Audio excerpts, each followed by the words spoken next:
Et puis la Guadeloupe et son patrimoine artistique et historique au musée numérique de la Villette aux côtés de la Martinique et de la Guyane, le fruit d'un travail collaboratif avec le Memorial Act. Plusieurs œuvres emblématiques ont été sélectionnées.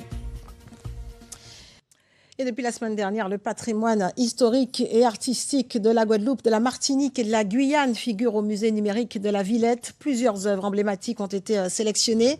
Une vitrine qui met en lumière la richesse et l'identité de nos territoires. Patrice Gonfier, Olivier Duflot.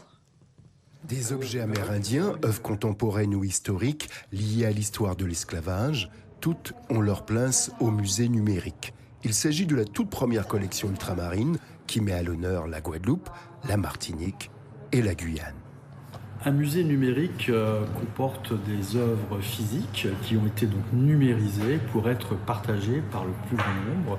Ces œuvres peuvent rentrer en dialogue avec des récits, des savoirs, des contenus.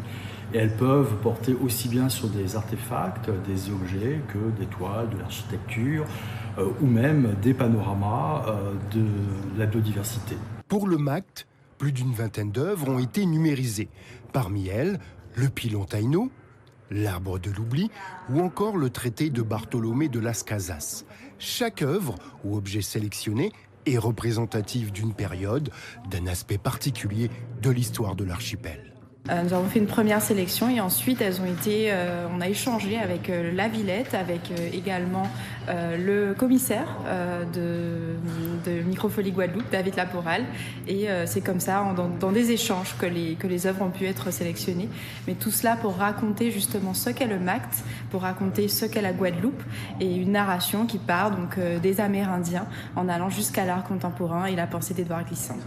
Lors de la conférence, les commissaires ont présenté la sélection et surtout, ils ont expliqué leur choix.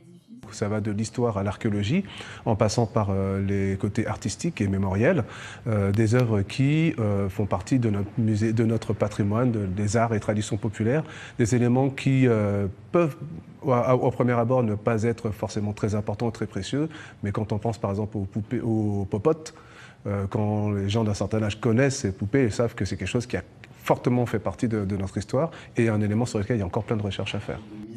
Un musée numérique qui présentera la collection de Guadeloupe, mais aussi celle de Martinique et Guyane. 3 territoires à l'histoire et aux cultures à la fois distinctes et reliées entre elles.